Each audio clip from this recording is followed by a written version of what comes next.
Only 3% of foster youth graduate with a bachelor's degree by age 26, according to national estimates. California and other states have recently introduced legislation to improve foster youth graduation rates by covering the entire cost of their in-state college attendance. But money doesn't solve all problems. Foster students need more assistance than just financial aid. I know that I could not have made it to and through college without the help and support of my family, and I didn't have the added burden of having to navigate the challenges we've been talking about on this podcast. What types of supports do foster youth need to thrive in college?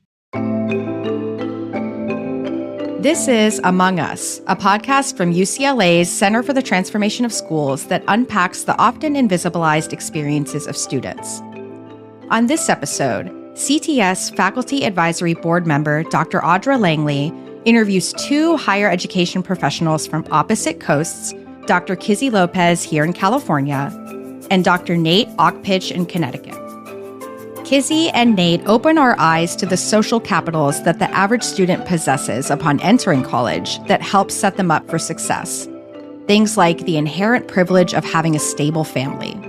Without that family support, foster students are at an immediate setback from the moment they step foot onto a college campus. On the other hand, they both highlight the power of a social network, including strong peer relationships with other foster youth and adults who can act as mentors and guides as they navigate college life. Let's dive in.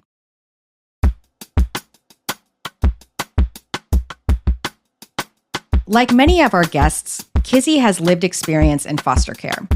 She was placed in care as a young person and experienced homelessness during her transition into independent living as a teenager, all while trying to begin her higher education journey at community college. Kizzy was able to persevere through these hardships to finish community college and eventually earn a bachelor's, a master's, an educational doctorate, and finally, a PhD. Dr. Kizzy Lopez is currently an assistant professor in social work at Fresno Pacific University. We are excited to welcome Dr. Kizzy Lopez to the podcast. So I now have the pleasure of offering a warm welcome to the podcast to Dr. Kizzy Lopez. Thank you so much for joining us. Yeah, thank you for having me. I wonder if you might start by sharing what brought you into this work. So much of my work really derived from my own experience, my own lived experience as someone who had been in foster care and experienced homelessness. I really appreciate the fact that you are looking at the intersection of race and racism as it relates to foster care, because when I was in care from 11 to 14, was then reunified with my biological dad and my bio sisters. And my dad struggled with alcoholism and addiction, and he was doing good for a while, but for a variety of reasons, he started using again and started drinking again. And so a lot of those bad habits and abuse came back. Instead of reporting what was happening, I knew just from lived experience and observing other friends that were in foster care, the likelihood of me being adopted as a Black teenager was very unlikely, and I would lose any connection that I had to my siblings. So I thought I can endure this for 3 more years, and made the choice. It was an abrupt choice, but made the choice to leave my dad's home. And I started community college, and my life didn't fit in a nice, neat category because I didn't age out of care. But I was homeless the first 3 months as they were trying to figure out what to do with my financial aid, and I had no money and no support. And really that decision to stay with my bio dad, even though he was struggling, was rooted in racism. Absolutely. That I would actually be worse off. And so that was a really, it's a hard decision to make as a young person. And I didn't have the words back then, but I would rather stay with an abusive bio parent than to be just completely on my own with no covering and just keep being turned over from home to home. Just because I was so concerned about losing the few connections that I had with my siblings. And all of that, again, rooted in racism and like the reality of that, even as a youth for myself. I just want to thank you for sharing your own story, which is so powerful, so compelling. I wonder if we could back out for just a moment and if you could share about the challenges that college-going youth with histories of foster care might struggle with in higher education? There are so many. It's like, which one to choose? The first one that comes to my mind is connection with a caring adult that is stable and permanent in their life. And so some of the work that I'm starting to explore is the impact of chosen family, which comes from queer scholarship. And so how does that play a role in the development and the ways in which young people navigate college in particular, but not having that parental figure to help them navigate the system is really challenging. And then if you are fortunate enough to be part of a campus support program, whether you choose to or they have enough slots, the ratio of student to practitioner or staff is really disproportionately high. And so it's not the same level of care that you would get from somebody who's solely committed to your well-being. I think another piece of it, depending on where you're located in the country, there's a lot of institutional assumptions around family privilege. So there's actually a lot of policies and practice within the institution that doesn't recognize this population and their lack of family privilege, which creates a lot of challenges just even coming into the institution. Living in the dorms, for example, you need a parent signature. Okay. What happens when my foster parent doesn't want to do that, or my social worker? You're taking on that financial liability. And so that can create barriers, not having places to live during the holiday breaks, or, the shame that comes with that too. It's more than just the physical not having a place to stay. But when people come back to campus and everybody's like, oh, what did you do for break? How was your Christmas? How was your holiday or whatever? That carries out throughout graduation. I've been at students' graduation where I was the only person there to celebrate with them, maybe me and their social worker. I wonder if you could share some unique challenges that Black youth with foster care experience face related to college. And are there any student stories or even parts of your own story that stand out in your mind to illuminate that?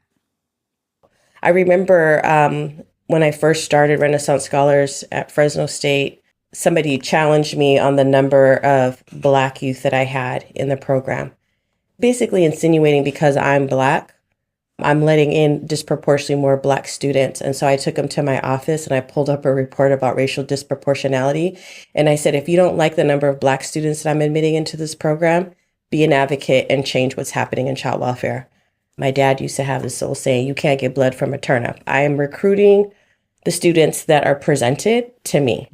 Depending on where the student had some type of foster care experience and who their foster parents were, I saw a large variation of racial identity development. I had African-American students who were raised by white foster parents or Asian foster parents and how they adopted a lot of those practices. And I also had African-American students who were placed largely with African-American foster parents. And the sense of self was vastly different. Absolutely. So part of my role, because I do have some Black heritage, there were logistical things that I had to work on with, particularly my Black young women, was around how to do hair. That's so political, very political in terms of like coming into my office and teaching them how to do their hair, providing them resources to where they could get their hair done in the community in a way that protected their hair, made them feel good about themselves, and was reasonably priced. And so those types of things, campus support programs, don't necessarily focus on is a cultural identity development piece. Clearly, you are someone, Dr. Lopez, who is walking the walk to support our students in higher education. And I appreciate you naming these challenges. And I also would love to hear, and think our listeners would love to hear, the types of supports that you think our collegians of color with foster care experience might need to succeed in higher education. Are there things that we are not elevating that could be helpful? The answer to that feels really big to me. That those who care about foster youth of color need to do more around being on the ground and advocating and dismantling institutional instructional racism. I mean, I think about my own biological children. We live in a predominantly white community, and when they've been called the N-word, that they can come to me and we can talk about it. And I could be a soft and safe place where young people of color who are experiencing racism may not have that place to land with a biological parent or a caring adult. And so, particularly in higher ed, I think the campus support staff need to be allies and do the work. Yeah. Relationships, connection, right? Solidarity. I think that those are, really critical. I wonder if you could share more about the Guardian Scholars Program, the Renaissance Scholars Programs on California college campuses, because what I've heard from many young people is it does create that sense of family. It does create that sense of belonging and connection, or at least has the potential to. Yeah. So the very first program that I'm aware of that started in California was CSU Fullerton, which I'm sure you're aware of, in 1999. And it started with one student, if I'm understanding that correctly. And so what an important model for the rest of us, just that helping that one student and what can blossom from there. I was part of some of the beginning groups. Our program started in 2008. And gosh, that's been a long time now. I don't even know how many years. 12 years or so. It's been a long time since we started that program. And to this day, I still have close relationships with students in that program. And I see through social media and other aspects where students, they still have continued relationships with one another. Like everything is not centered around the support staff.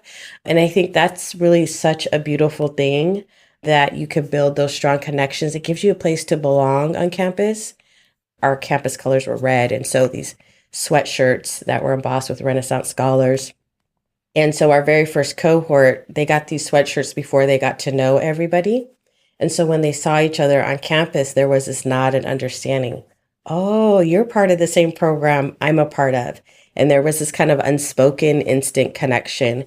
And a lot of these programs build in opportunities for deep connection with like holiday celebrations, Thanksgiving celebrations, graduation, ongoing activities. I mean, you name it, they're doing it, and providing therapeutic services with partnering with therapists on campus or in the community to be intentional about providing support for healing in the process, right? So it sounds like these programs really are focused on a very holistic approach to creating support and healing. Oh, yeah. Are there enough mechanisms for us to ask our current foster youth and our Guardian and Renaissance scholars what they think can make the path toward college success easier? I would say it depends on the program. From a system-wide perspective, I think there are people who are trying to do that, collect good information, hear from young people. But I'm not of the mindset that there's a one-size-fits-all. We really need to have a culture of listening to young people at our individual campuses, because I know the young people in the Central Valley are quite different from people in Northern California or Southern California, have vastly different needs. We just need to have a culture of listening to young people and asking them and being open to their feedback about what's needed and seeing how those things can be scaled up, either at the institution or statewide or nationally. Yeah, I agree. I think at all of those levels, there's really a missed opportunity in being able to ask those with lived expertise around what they need and also all the solutions that they have in mind. So I am so grateful for this conversation with you today, Dr. Lopez. I know you have given me and our listeners much to think about and a reminder of the critical call to action for us all in supporting the unique needs and the incredible assets of our young people. So thank you again. Thank you. Kizzy mentioned the Guardian and Renaissance Scholars programs. These are campus-based support programs for foster youth at 23 college campuses across California. A few years back, CTS published a study looking closely at how these programs are supporting students. We'll link the study in our show notes, as well as more information about these programs. The UCLA Center for the Transformation of Schools partners with the education ecosystem to change school systems through research, practice, and policy to support more equitable outcomes for historically underserved students. We love to keep the conversation going with you. You can reach us at ctschools@ucla.edu. Among Us is sponsored by the Stewart Foundation, a family foundation dedicated to improving life outcomes for young people through education.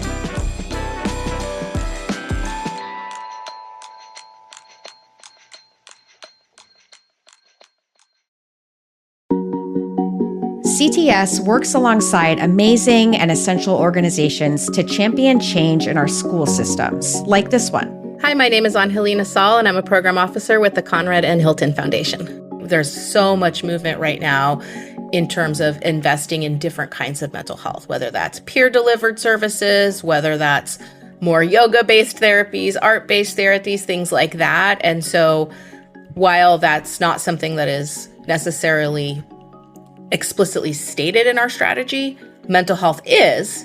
And so we're looking at what is that emerging trend? What are these gaps? What are these barriers? What are these challenges? And what can we do to address something that sort of is one piece of the puzzle, but could meaningfully affect other components of the system or the work? The Conrad N. Hilton Foundation is a financial supporter of the UCLA Center for the Transformation of Schools.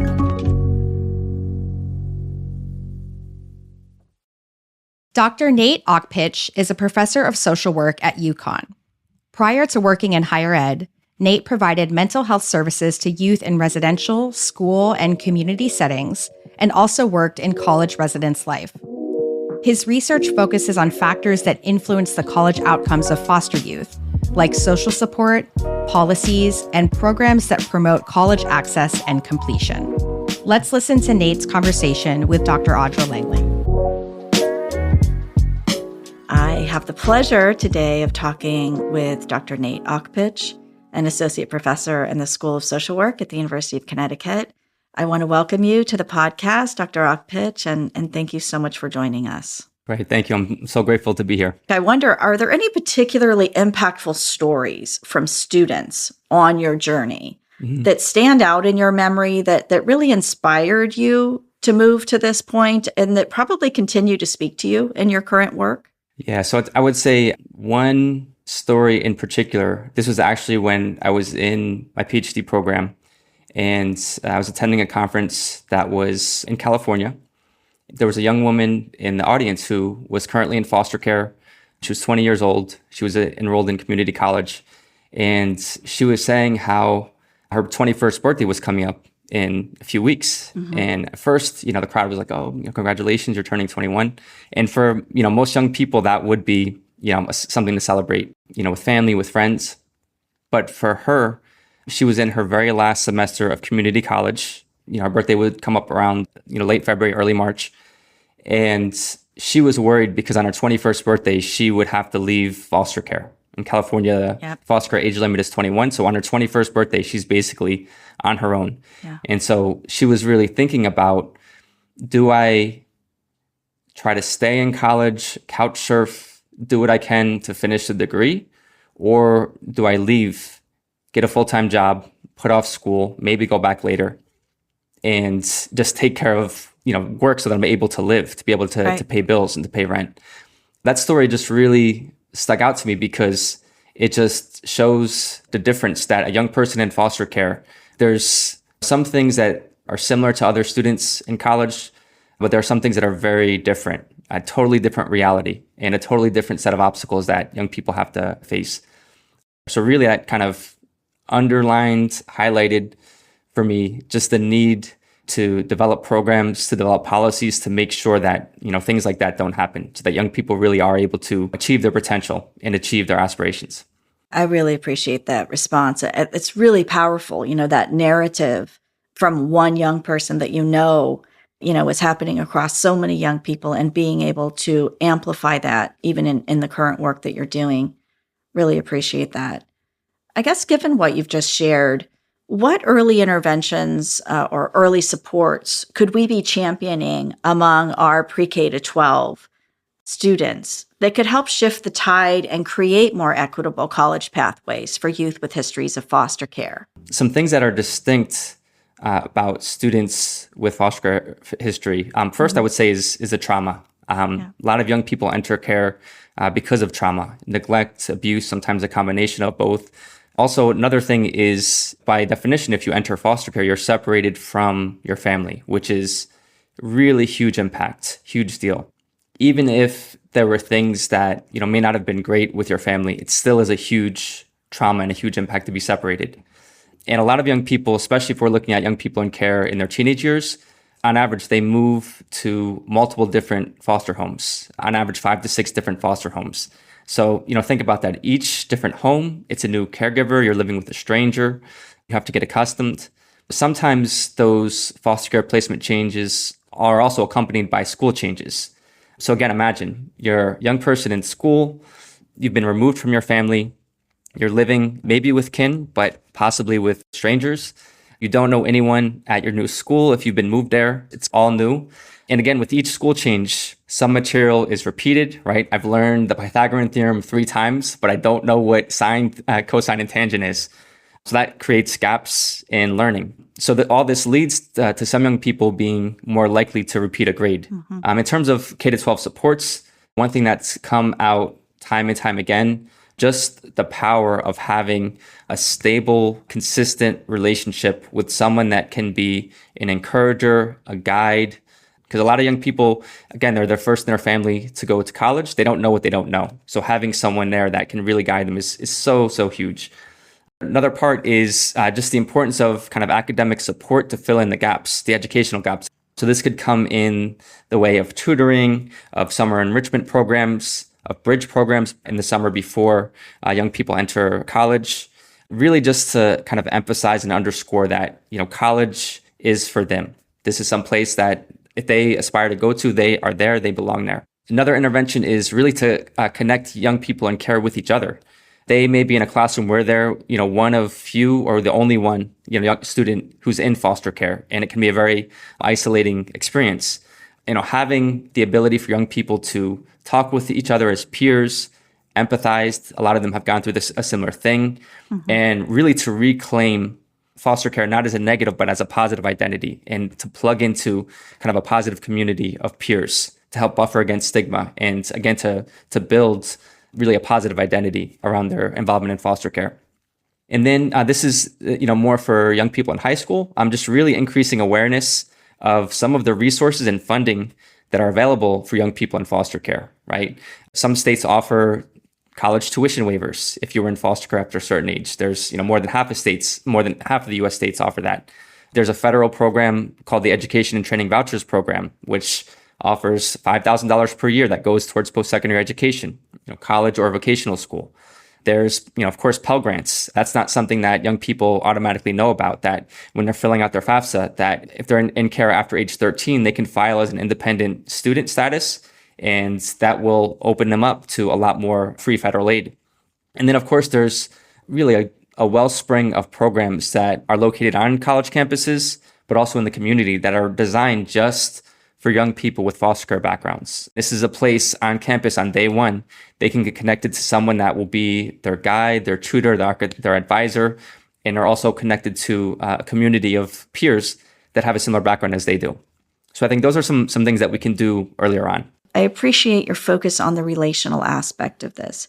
I think that so many times our kids in care, as you named, are dealing with so much grief and loss that remains unresolved. However, all we see are the behaviors, right? And so I think being able to recognize the important losses. One of the things that is true of a lot of the loss and the grief that young people in care are facing is that it's ambiguous, right? Yes. They may be emotionally close to someone, have their family in their hearts, be thinking about them every day, but they're physically distant and there's no resolution. You don't know when it's gonna be resolved. It's just a wound that's open that can't heal. And a lot of behaviors that, easily read as disruptive or whatever, really it does stem from a much deeper hurt. I'd love to ask, how important is it to be co-designing research and practice alongside those with lived experience in foster care? essential. If not, it's kind of like poking around the room in the dark.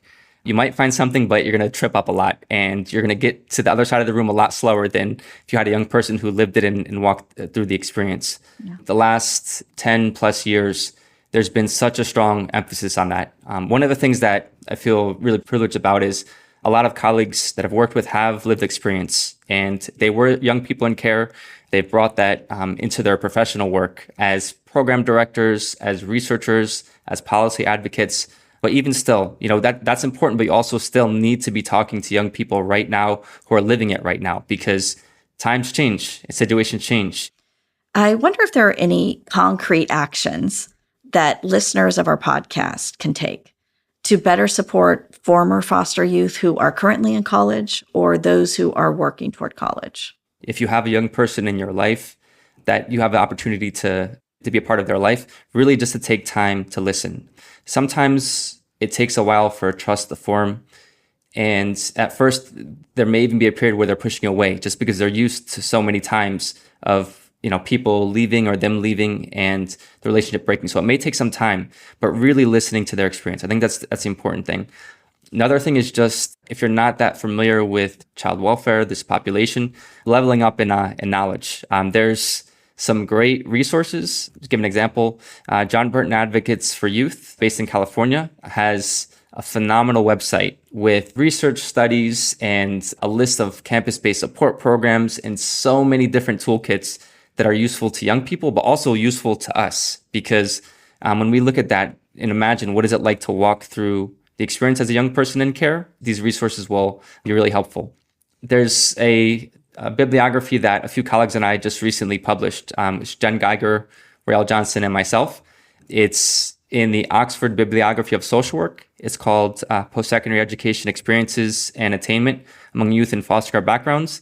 This is a short, few sentence summary of I would say the essential readings in the field. If anyone that's kind of new to this research space, this population, and they want to kind of get a sense of the lay of the land, this is the first thing that I give them, just because it really does a nice job of laying out policy. What are the key policies? What are the key outcomes, the experiences? What do we know in terms of factors that increase and decrease the likelihood of college enrollment and college persistence?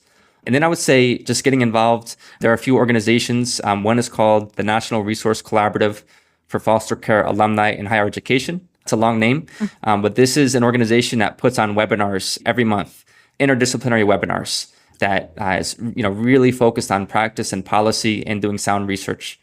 Thank you so much. Appreciate all of those pragmatic both resources and opportunities. Since you and I both work in academia, I can't help but ask if you have a call to action for those of us working in academia, those of us doing research.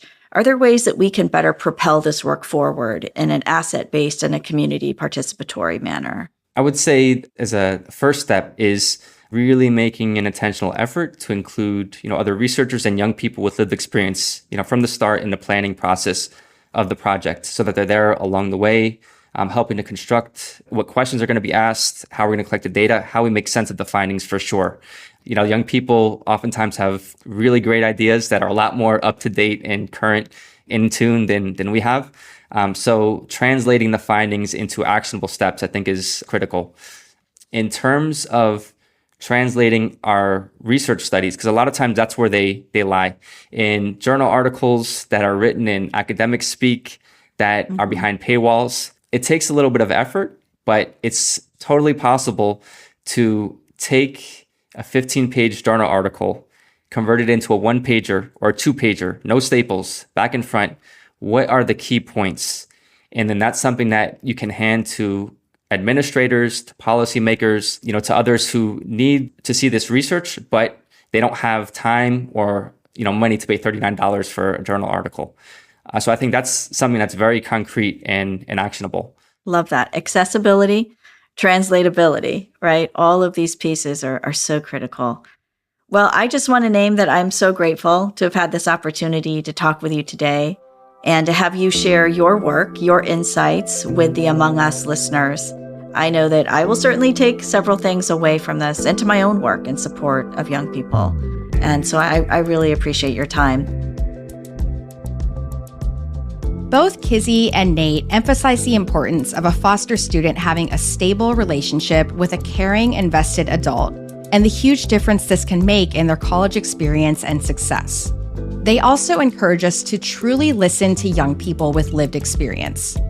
Whether by inviting them to participate in the design of research studies or play a role in shaping policy, we need to authentically co-create and lead initiatives together with youth. Californians for Justice, a statewide youth-led organizing group, has created a helpful tool, a student voice continuum, that provides guidance on how to begin incorporating student voice into organizations and decision-making. We'll link this and other resources in the show notes. If we can better support foster youth during their college years, we'll set them up for continued success as they transition into early adulthood and beyond, which may help prevent some of the generational cycles that lead to involvement in the foster care system. This is Among Us. Thanks for listening. I'm your host, Geneva Sum. Among Us is a podcast by the Center for the Transformation of Schools in the School of Education and Information Studies at UCLA. Caitlin McAloon is the production coordinator. Elizabeth Wyndham is the supervising producer, and Julia Wyndham is the editor. The senior producer is Jay Woodward. Our theme music is Pillar by Shimmer. For more information about this week's episode, go to transformschools.ucla.edu. You can find all of our links in our show notes. If you have any questions or feedback for us, email us at ctschools@ucla.edu. And please follow, rate, and review on Apple Podcasts, Spotify, or YouTube. Among Us is produced by Windhaven Productions and Blue Jay Atlantic.